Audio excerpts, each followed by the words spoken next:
Hello बच्चों, मैं संजय यादव, आपका केमिस्ट्री फैकल्टी। आज हम कक्षा 11 का पहले चैप्टर का जो टॉपिक लेकर के आए हैं उसका नाम है स्टोइकियोमेट्रिक। स्टोइकियोमेट्रिक का मतलब क्या होता है, इसको पहले समझें। स्टोइकियोमेट्रिक एक ग्रीक शब्द है। कौन शब्द है? ग्रीक।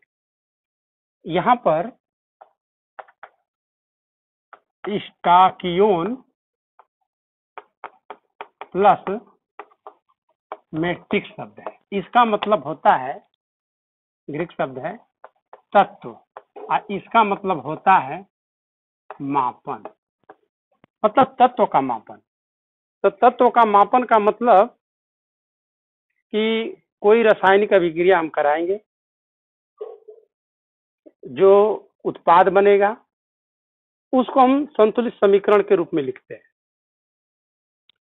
और संतुलित लिखने के बाद अब उन तत्वों के मात्रात्मक या अणुओं के मात्रात्मक के संबंधों के बारे में हम आकलन करते हैं, चाहे मोल के रूप में करें, ग्राम के रूप में करें, आयतन लीटर के रूप में करें, जिस रूप में हम गणना करना चाहें तो कर सकते हैं।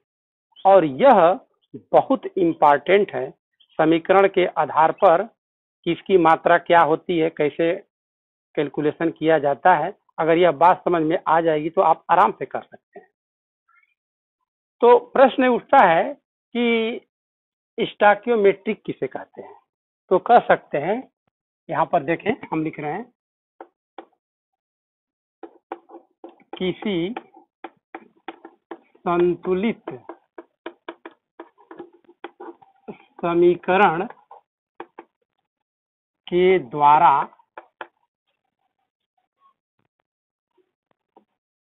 मात्रात्मक आकलन किया जाता है, उसी को हम कहते हैं स्टोइकियोमेट्रिक। ठीक है। अब जैसे में उदाहरण देखें, मान लेते हैं कि हम यहाँ पर 50 ग्राम यहाँ पर N2 ले लें, ठीक है, और यहाँ पर H2 ले लें, और ये आपका अमोनिया बन जाए। ठीक है।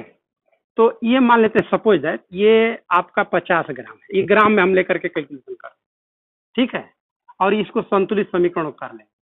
और ये मान लेते हैं कि हाइड्रोजन 10 ग्राम है। कितना ग्राम है भाई? 10 ग्राम।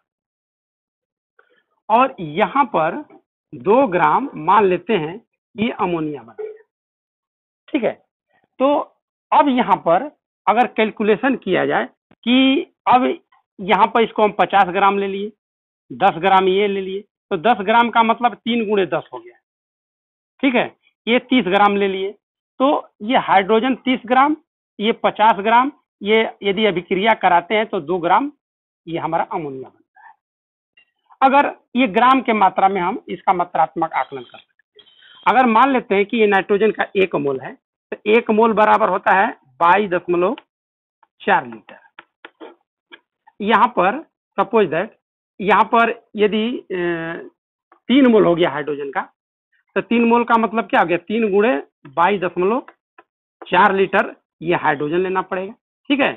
तब यहाँ पर 2 गुणे 22.4 लीटर क्या अमोनिया बनेगी।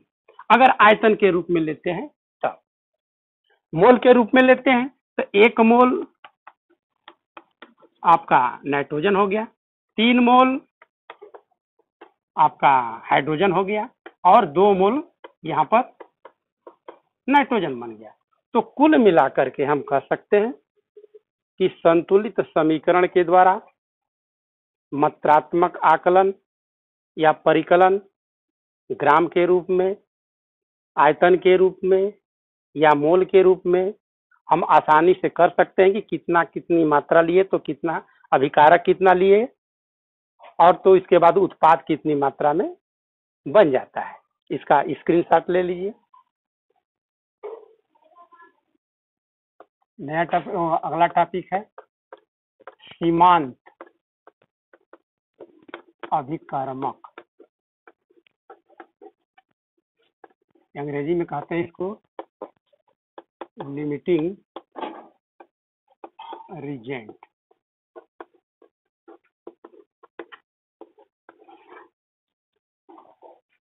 सीमांत अभिकर्मक किसे कहते हैं? कह रहा है कि किसी भी रासायनिक अभिक्रिया में भाग लेने वाले जो अभिकर्मक है, जैसे मान लेते हैं दो अभिकर्मक है A, suppose that A plus B, ठीक है, और यहाँ पर एक नया उत्पाद डी बन जा रहा है। इसको हम मान लेते हैं कि 50 मोल ले लिए, इसको भी इसी तरह समझ लें, यहाँ पर इसको 10 मोल लिए, ठीक है, और यहाँ पर मान लेते हैं कि 15 मोल ये बन जा रहा है, ठीक है, सपोज दैट। तो यहाँ पर ये कह रहा है कि 50 मोल में से 10 मोल में से अगर क्रिया कराते हैं ये 15 मोल बनता है, तो इन दोनों में से सबसे पहले कौन समाप्त होता है? और जो समाप्त हो जाता है और समाप्त होने के कारण अभिक्रिया रुक जाती है, तो जो अभिकर्मक समाप्त होता है उसी को हम कहते हैं सीमांत अभिकर्मक। तो कौन समाप्त होगा भाई? बी समाप्त होगा। तो परिभाषा लिखना चाहे तो क्या लिख सकते हैं? यहाँ पर देखें, हम लिख सकते हैं अभिक्रिया में भाग लेने वाले अभिकर्मक जो समाप्त हो जाता है उसे हम क्या कहेंगे? सीमांत अभिकर्मक कहते हैं, ठीक है।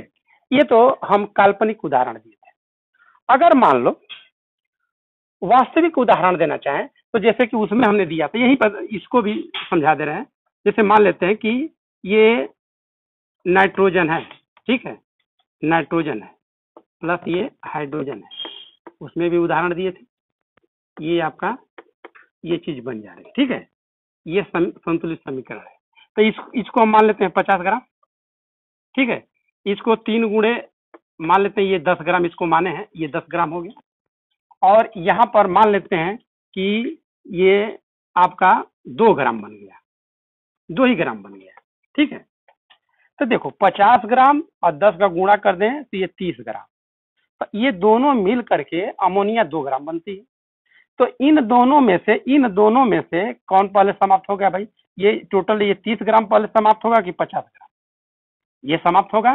तो इसमें हाइड्रोजन क्या होगा? सीमांत अभिकर्मक होगा, ठीक है। तो इस प्रकार यहीं पर ये वीडियो समाप्त करते हैं, और मैं आशा करता हूं कि आप लोगों को ये वीडियो जरूर समझ में आया होगा। हमारा वीडियो जरूर लाइक कीजिए, सब्सक्राइब कीजिए, शेयर कीजिए। अगर कोई दिक्कत हो तो हमारे कमेंट्स बॉक्स में कमेंट कर सकते हैं। धन्यवाद।